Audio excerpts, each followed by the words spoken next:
espiral do silêncio. Vamos discutir um pouquinho sobre isto?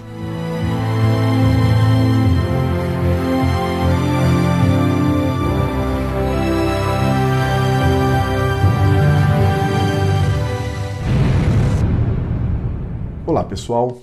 A cientista política Elisabeth Nele Neumann, ela descobriu na Alemanha que nas eleições de 1965 e 1972 houve uma mudança significativa da opinião pública. E ela, ao pesquisar sobre os motivos, ela chegou à conclusão de que esta mudança de opinião se deu por uma pressão da opinião pública. O que estamos querendo dizer com isso?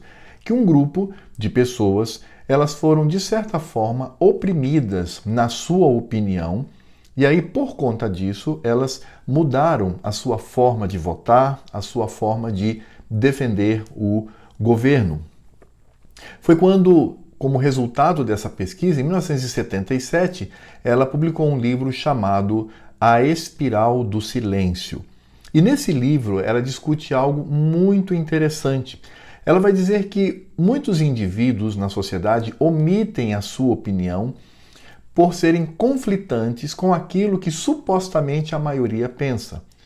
E aí, por medo do isolamento, por medo da zombaria, por medo da crítica, estas pessoas têm a tendência progressiva de ficar em silêncio.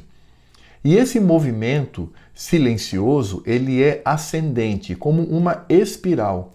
Ou seja, esse indivíduo ele passa agora a compactuar com o pensamento destes que o oprimem a não manifestar aquilo que ele tem como contradição deste pensamento da maioria.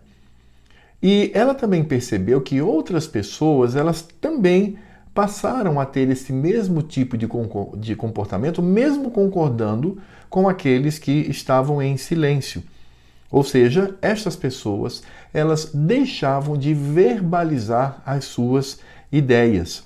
Por quê? Porque elas estavam sendo vítimas daquilo que poderiam chamar de crueldade do pensamento hegemônico, que de certa forma oprimia, abafava e forçava estas pessoas a se calarem e, com isso, concordar com o pensamento daqueles que impunham a sua forma de ver. No caso da pesquisa da Nele Neumann, na política partidária, mas ela também abriu isso para outras áreas da sociedade.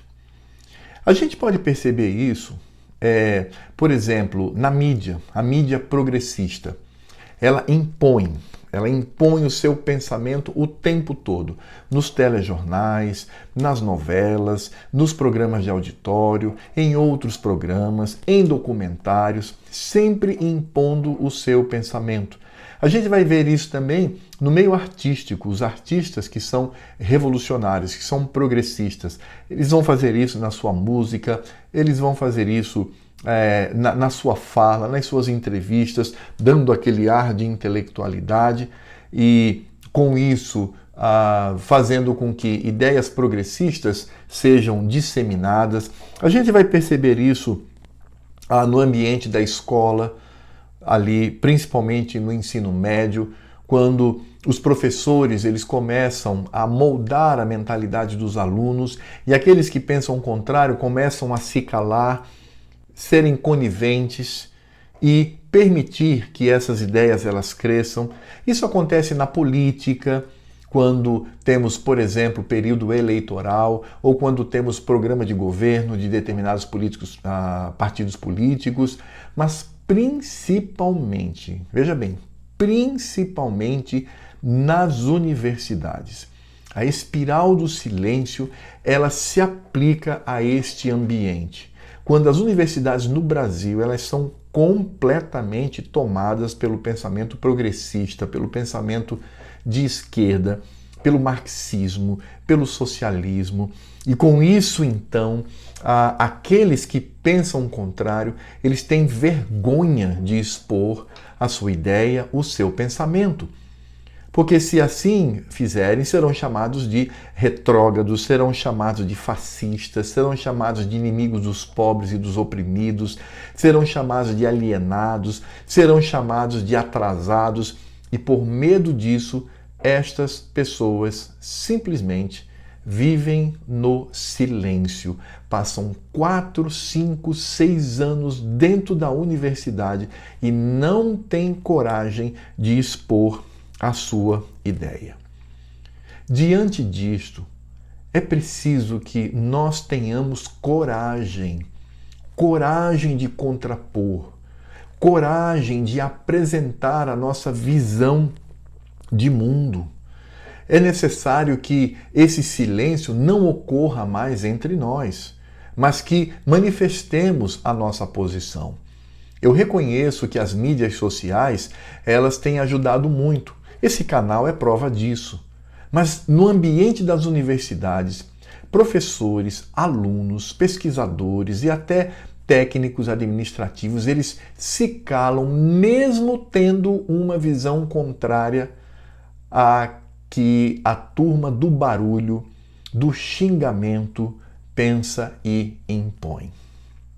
Por isso é necessário mudar. E eu quero, por exemplo, destacar aqui alguns exemplos. Diante da falácia do evolucionismo, nós precisamos falar do criacionismo.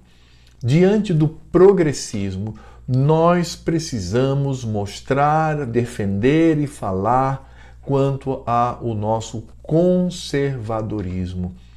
Diante do ateísmo, nós precisamos falar da nossa posição teísta, que crê em Deus e num Deus que interfere no universo.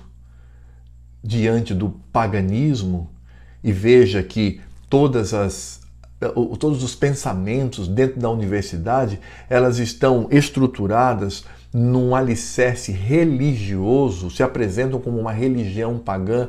Precisamos sim, caso eu seja cristão, eu preciso sim falar sobre cristianismo, ou ainda falar dos valores que foram adquiridos e construídos pela moralidade judaico-cristã formador ou formadora da nossa civilização. Portanto, não temos que ficar calados. Basta. Devemos, sim, com coragem, falar destes assuntos dentro da sala de aula. Não podemos mais permitir que a visão de mundo demarcada pelo marxismo, pelo socialismo, domine o conhecimento. Mas mostrar que existem outras formas de ver o mundo, existem sim outras cosmovisões, e elas devem ser colocadas na esfera, no ambiente do debate, para que possamos diminuir esta hegemonia nas mídias sociais, entre os artistas, na política, na escola, principalmente o ensino médio e principalmente nas universidades. Bem, muito obrigado por você ter me acompanhado até aqui. Eu espero que você tenha gostado desse vídeo. E se gostou, por favor, compartilhe. Se você gosta desse conteúdo, divulgue o nosso canal. Você que está aqui pela primeira vez e ainda não é inscrito, se inscreva. Você que já é inscrito, dá uma checada, aperta o sininho, faça comentários e também, se assim desejar, siga-me nas outras mídias sociais. E até a próxima.